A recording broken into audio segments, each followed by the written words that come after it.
Tommy Rex, and you're listening to today's Boondoggle. This is Mark Metcalf, and you are listening to today's Boondoggle with Bailey on Domain Cleveland Radio. You are listening to today's Boondoggle with Bailey on Domain Cleveland Radio. Yes, Kato Kalin listens to this all the time. Welcome to today's Boondoggle. Now, here's your host.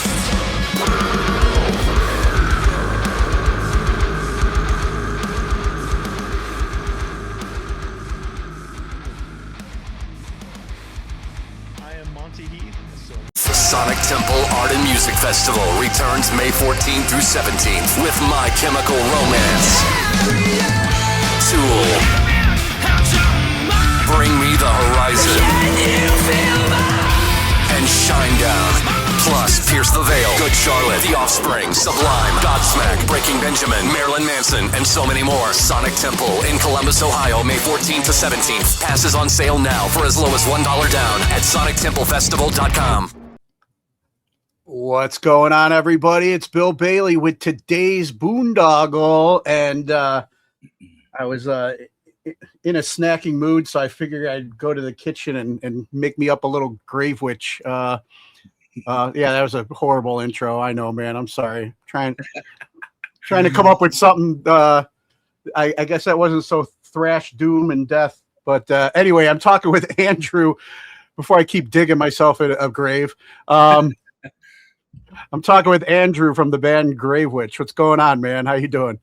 Doing good, man. Glad to be here. Stoked to be talking with you. Having a good morning so far. Nice. Yeah. So how's the weather out there by you? And you're in Oregon, right? Yeah. Oh man, it's there's supposed to be like 3-4 feet of snow out right now. Instead, we're getting rain, no snow, and a tiny little bit of ice, but nothing compared to what we're used to. It's been absolutely crazy and abnormal. Yeah, I think we've been getting everybody's stuff here in the Cleveland area, man. It's just been icy, and I feel like cutting open a tauntaun and crawling inside to warm up. For all the Star Wars nerds out there, it might get that reference.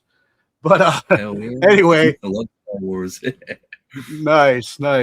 But anyway, usually when I have people on for the first time, I like to get a quick background. So do you remember originally what you wanted to be when you grew up?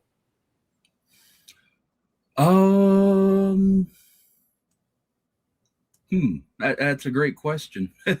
I'd say I'm doing it.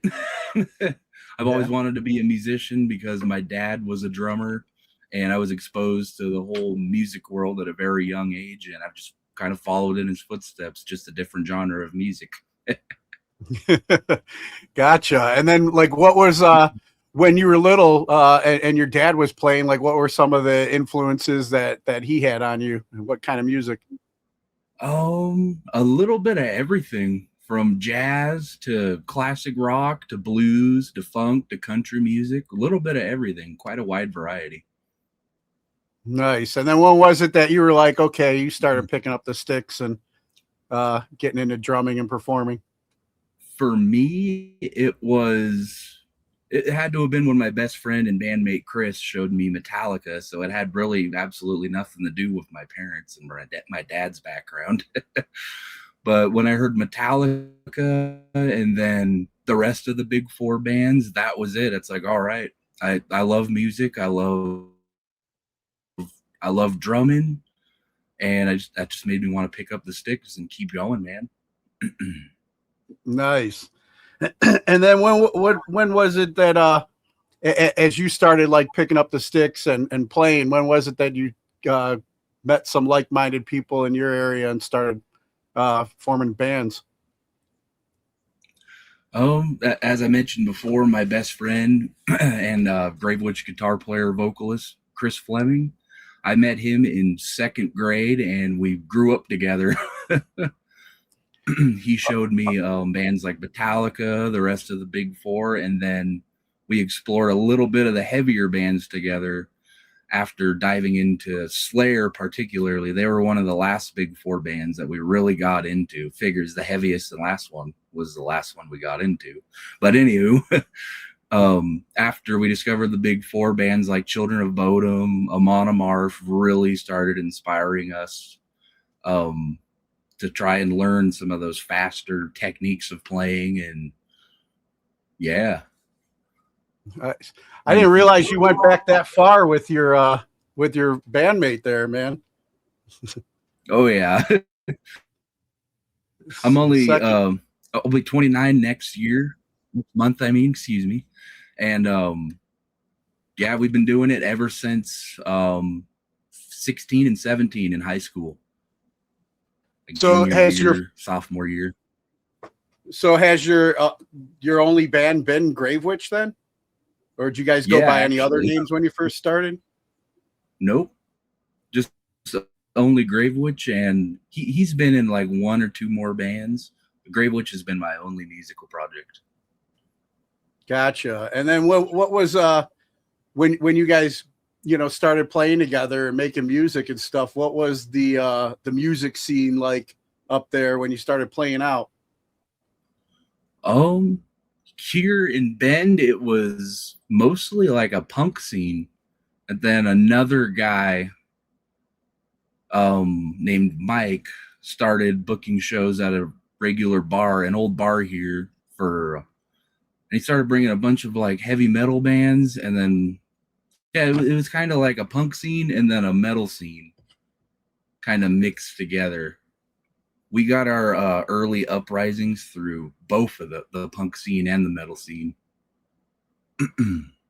Nice.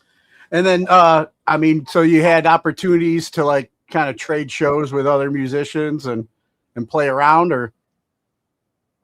Yeah, we were invited to play a lot of these local shows that had been happening because we got our demos out, and Chris knew these guys from his previous bands that he did before Gravewitch.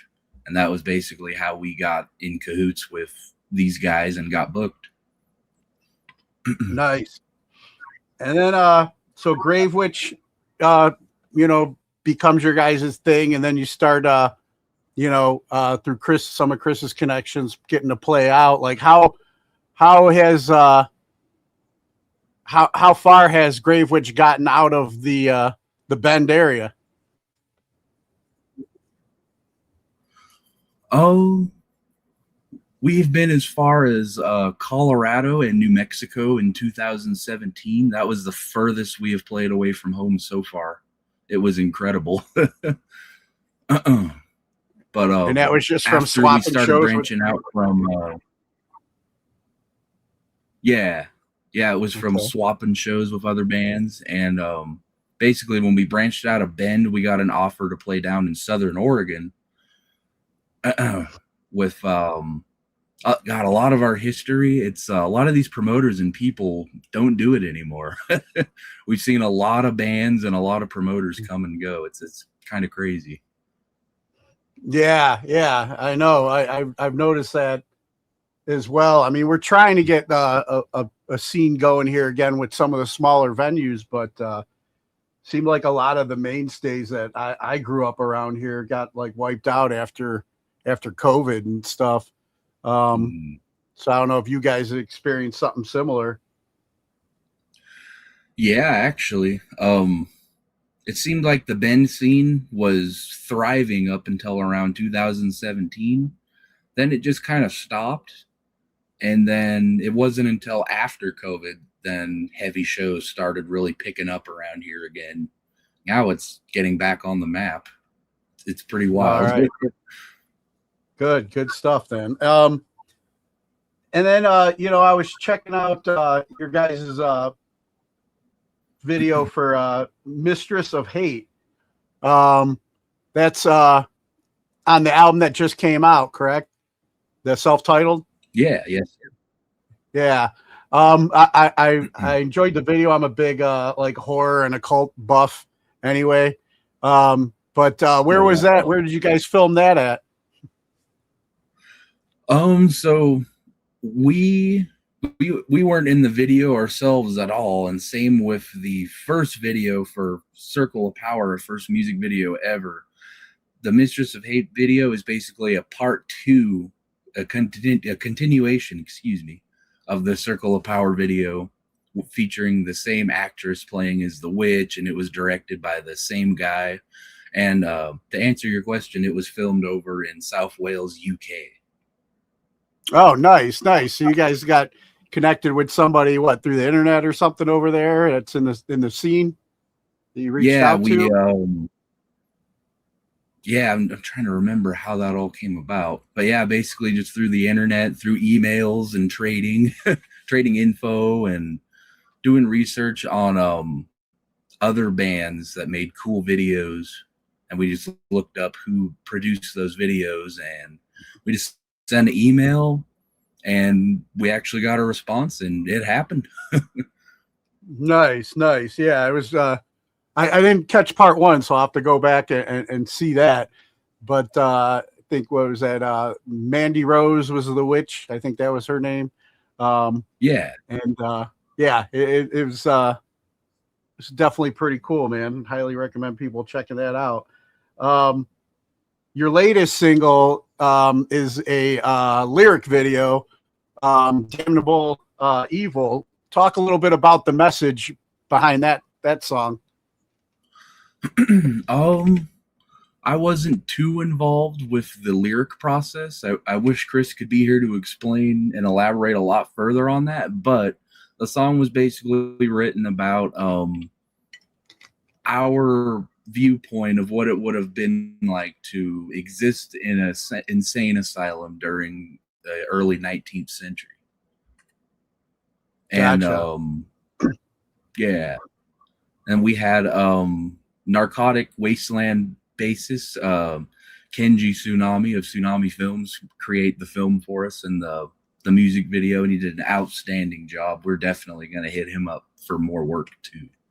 Yeah, I was going to say, I saw that. I loved his work. And I just actually had Dallas on recently from Narcotic Wasteland on my show. How did you guys connect with Kenji?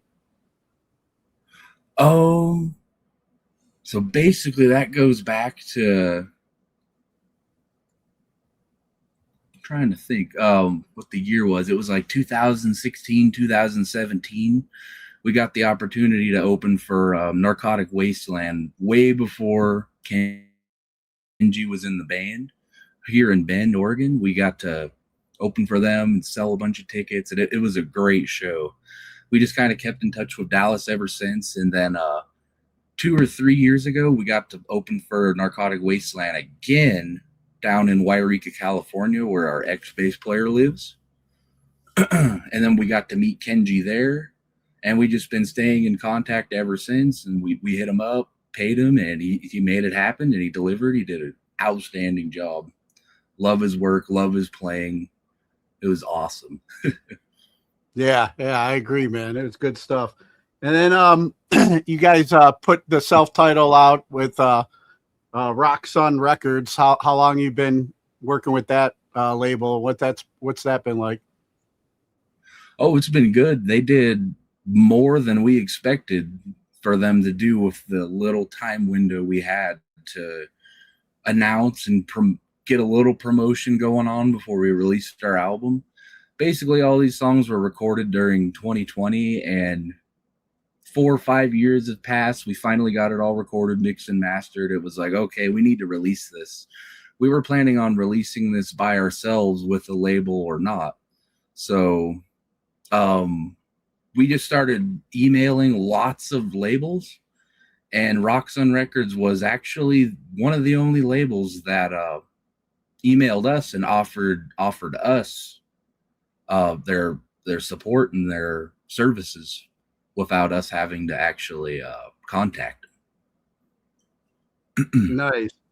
Yeah, and like we were talking earlier about how, like, COVID affected the scene and a lot of venues and stuff, but I was reading it, as you kind of just mentioned, you guys took advantage of that downtime to put the music together for this album. What was that experience like for you guys? Kind of like, the whole world's put on timeout. There's like an uncertainty if anybody's even ever going to hear it, or you're going to get to play to support this music. What was that just kind of, What was that like? Therapeutic for you guys just to stay busy and create? Oh, yeah, that was honestly probably the only thing keeping us going during that time, because just like the rest of the world, we thought life was over. We thought we were never going to be able to play a show or even go see a show again. So we just took advantage of that downtime and getting together and just practicing and just writing and writing and writing and writing and writing. We even a lot of our newer material that's going to be coming out the next couple following years and that we're working on now was actually originally started being written during that time as well, after the album 2 songs were created and written. Gotcha. And I mean, I don't know if you'd be able to help me with this one, but I saw that some of the songs were inspired by like sleep paralysis and necromancy, and I don't know if you had any like stories of the kind of like research I guess you guys would put into writing those songs. Oh yeah, the song Phantasm was more so a personal experience that Chris Fleming, guitarist vocalist, had. That's about all I could say on that, just because he's not here. He has a way better recollection of those events than what I do. And that probably goes for the same with our other song concepts as well, is because he's the one that handles all the lyrics. I mainly just help with song structure and riff melodies. I'll come up with a lot of the riff melodies and harmonies, even though I don't know how to play guitar or bass at all. I think of a lot of riffs and melodies in my head, and then I just kind of hum it or sing it out loud to Chris, and he brings it to life on a guitar. And the vocal and lyric process is the last thing that usually happens in our writing process. We always get the instruments locked down first.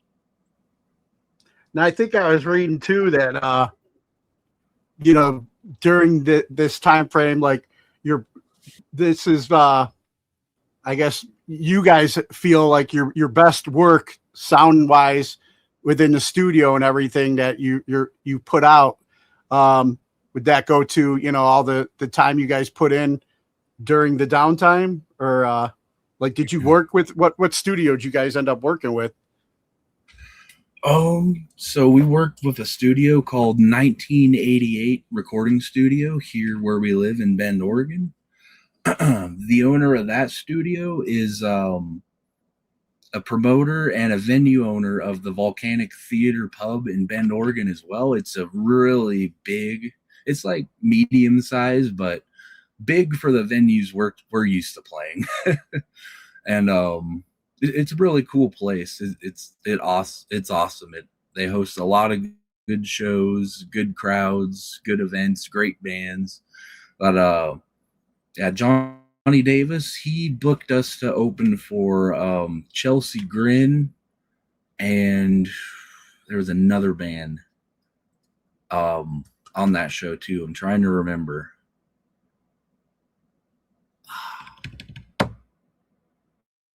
It might come back to me later. But yeah, I feel we you first on that. met Johnny through getting to play that Chelsea Grin show, and we knew he had a recording studio. So again, we just sent an email to see if we'd get a response, and it happened. And then he was totally down. And this whole project was Johnny's first time recording and mixing any metal band ever. So that was kind of cool. Nice. But yeah, so then you build that relationship, you get to get in there and create. What has, I mean, I know this was released last year, I think around June? Yeah, June 18th. What's the like response been so far for you guys, and have you got to get out and play more shows to support it? Yeah, we got to do a Pacific Northwest and West Coast tour last fall. It was our we just went out by ourselves. We didn't have any tour support, but we handpicked a lot of solid local support for each state and city that we hit. And it was our most successful tour to date. It was insane. I'm still very thankful that it happened. I'm thankful for everybody out there that made it possible. And we only booked it in like 2-3 months and had 2 or 3 months to promote it. It was all a very quick kind of last minute process, but we all came through and made it happen. Nice. Now, any plans now? Are you guys kind of getting something similar together for this year so far? Any plans to get back out there? Yeah, we're our next show coming up is in 4 days from today. We're opening for Savage Master and Oxygen Destroyer over in Eugene, Oregon. We're really excited for this one. We've opened for both bands in the past. Oxygen Destroyer like 2 or 3 times in the past. Savage Master just once. So I'm really excited to show them our new music and just seeing what they got too. I'm really excited to support some awesome bands. It's really exciting for us, especially after a long winter of just grinding, keeping our heads down and writing, and you know. Yeah. And then like what else have you guys like been working on with, you know, you got the album out there, you have a couple videos on the YouTube channel.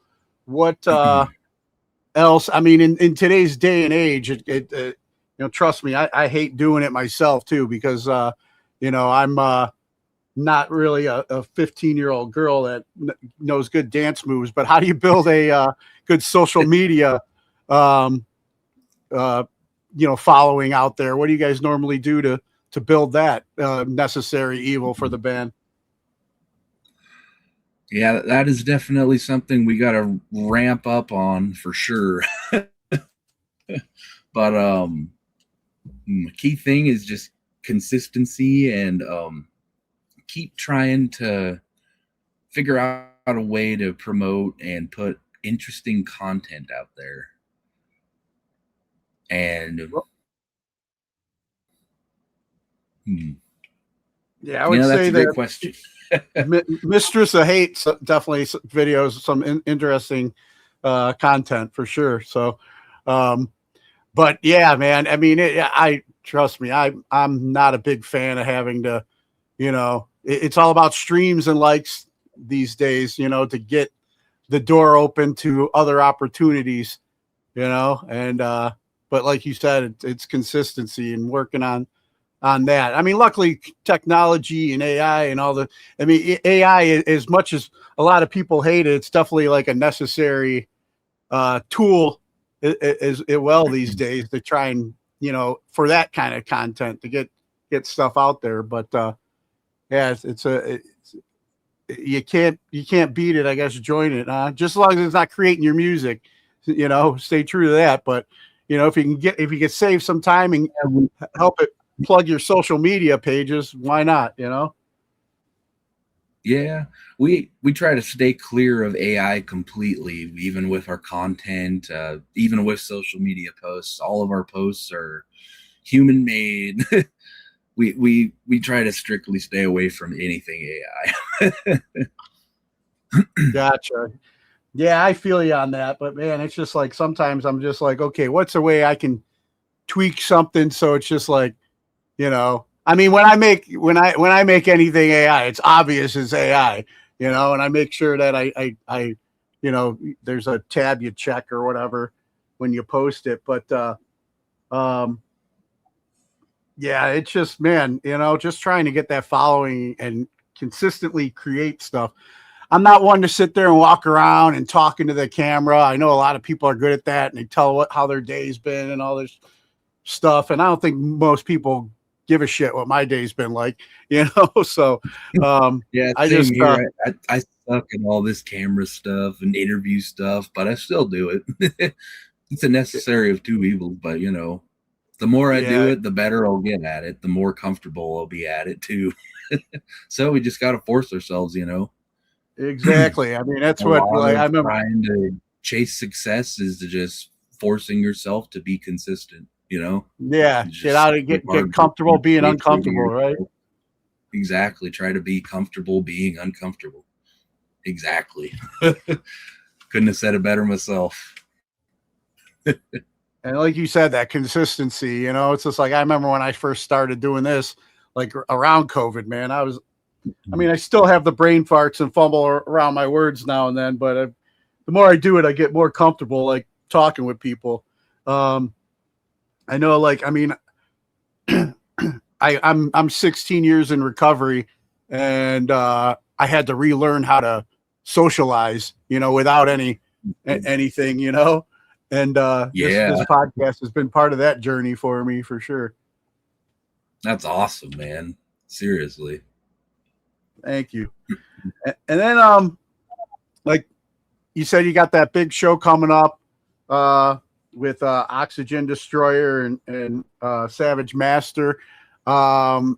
Anything further down the pipeline, like planning a little like mini tour again, or has it been discussed yet? Yeah, this year this is probably our slowest show year so far, even though we just released our album.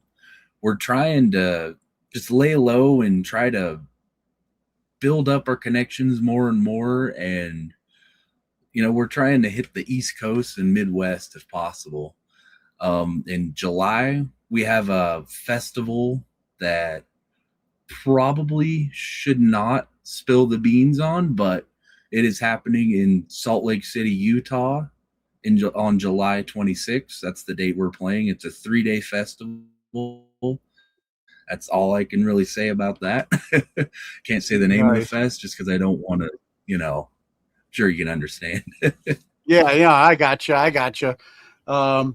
I get it, man. But yeah, and I mean at the same time too, it's just like I know I've talked to other touring musicians and stuff, man, and everything's gotten so much more affordable. It's like it's got to be right. Everything's got to, be right before you even take the chance to leave work and home and everything to get out there. You don't want it to be a total loss. I mean, sometimes you got to roll the dice, but right now, man, yeah, just that's where the content creation, I guess, on social media probably comes in handy. If you're not going to be on the road, you want to keep in people's minds, or eyesight, Yeah. So it's definitely a struggle. Yeah, man, I know. I feel that one, especially got family and other responsibilities, man. It's definitely is. So I want to ask you a couple questions I normally ask my guests before we get ready to wrap up. You mentioned, some of the like the big four early inspirations and stuff for you to play music, but who would you say are your top 3 artists that you're listening to today? Number one for the last 10 plus years for me is Creator, German thrash metal gods. They're incredible. I can't stop listening to their newest album. It's phenomenal front to end. Every song is just total banger. No fillers. Like every song's a hit in my eyes. And number 2 probably be black metal legends Watain. I'd say they're my second favorite band of all time. Just the inspiration from their riffs, from their melodies, from their whole concept is just like it feels larger than life. Just like listening to their music, you know what I mean? You ever feel that way about listening to a band? Oh yeah. Oh yeah, that's what it's like listening to Watain for me. And the one time I got to see them, like 2014, 15, something like that, when they got to play with Mayhem. And who was the opening band? Can't think of the opening band, but it was Mayhem and Watain. Dude, Watain blew Mayhem out of the water. Mayhem didn't even have like a banner up when I saw them, so it was wicked. The whole stage aesthetic, everything was just wow. And number 3 probably be that's a tie between Testament and Vader for me. Seen both Gotcha. bands, and just their shows were both phenomenal. Just every note, every song, every note, just absolutely phenomenal. Nice. And then, what class do you feel should be mandatory before graduating high school today? Ooh, that is a good one. I'm not sure what to say. I'm not sure how to answer that one, considering I didn't graduate high school myself. Is there anything that you wish you would have picked up before getting out into the world, though, or somebody would have taught you? Yeah, I wish I would have paid attention a lot more in business marketing classes in school. That would have applied a lot towards band front, business front. Yeah. I usually my number one answer I get is like taxes and finances and stuff. Yeah, from that everybody, too. man. But yeah, man, my oldest daughter's in school for music right now, and I was kind of like trying to steer her away from that, but I said, well, if you're going to take it, you better make sure that the focus is on the music or the business end, Seriously. if that's something you want to get into, and at least she's kind of listening to me in that regards. Nice. And then who are 3 people who've inspired you and you can credit for making you the person you are today? As said earlier, my dad, Jeff Ingram, for sure. I wouldn't have been exposed to the world of drumming without him at all. And my bandmate, Chris Fleming, I probably wouldn't have gotten into heavy metal music without him, because before I would just kind of listen to a little bit of everything, I didn't have my mind set in one spot. And a third person, I want to say my my beautiful and amazing girlfriend Trinity. She's sacrificed her life to contribute to my life and push this band forward and just make our lives just that much better, man. Nothing would be possible without her. Every day I'm thankful for her more than anybody. Awesome. Yeah, man. Without her. Yeah, it's good to have a partner in your corner, man, to support you going towards your goals, man, because if you're going to be out on the road and away from the house, you're trying to create your art or get your art out there, it's better to come home to somebody that's happy you're doing what you're doing than have a list handed to you of things that you need to catch up on around the house or whatever. Seriously, that would suck, man. I'm glad I don't have it that way. I'm lucky Trinity sacrifices enough of her time and life to come with us. She runs our merch table. She helps us drive. Oh, she nice. helps us document our shows, like the moments of videos, photos. It's truly, I'm beyond thankful to have her. Not a lot of people get that, and I know that, and I'm not going to take that for granted one bit. Nice, and you're definitely not going to be sleeping on the couch tonight now, too. Good shout out. Good job, man. Thanks, brother. And then favorite toy as a child? Ooh. Those little plastic electronic toy drumsticks that would make sounds when you hit them, Oh yeah, I remember those.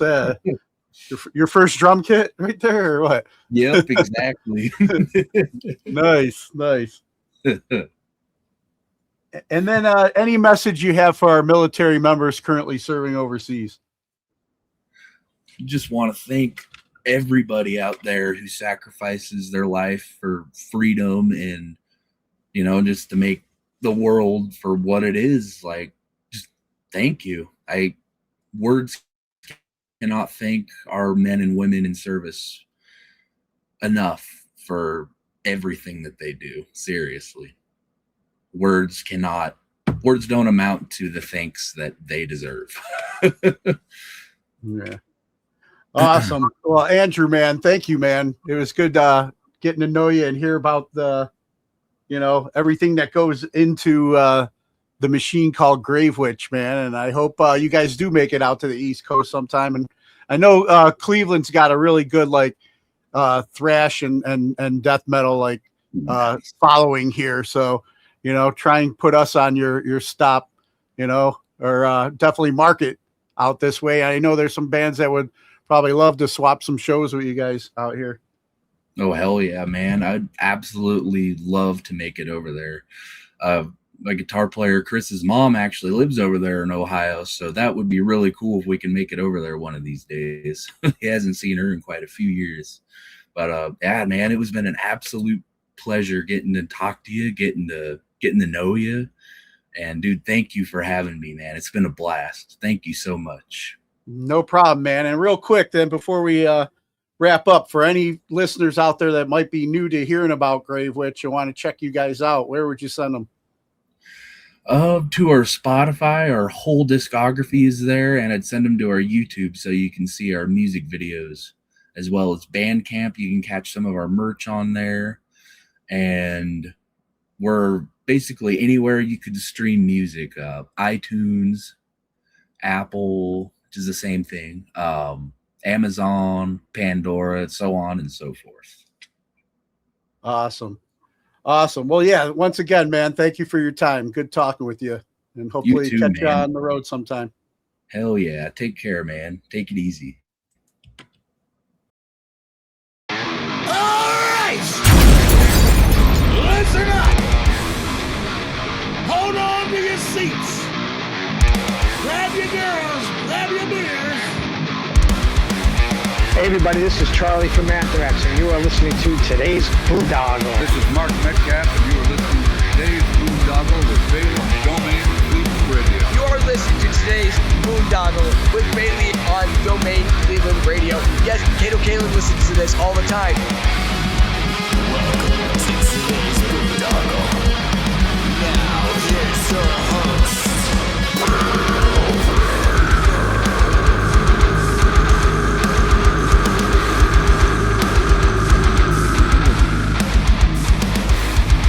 I am Monty Heath, so one Heath, and you are listening to today's Boondoggle. Hey, what's up? It's John from Skillet, and you are listening to today's Boondoggle on Domain Cleveland Radio.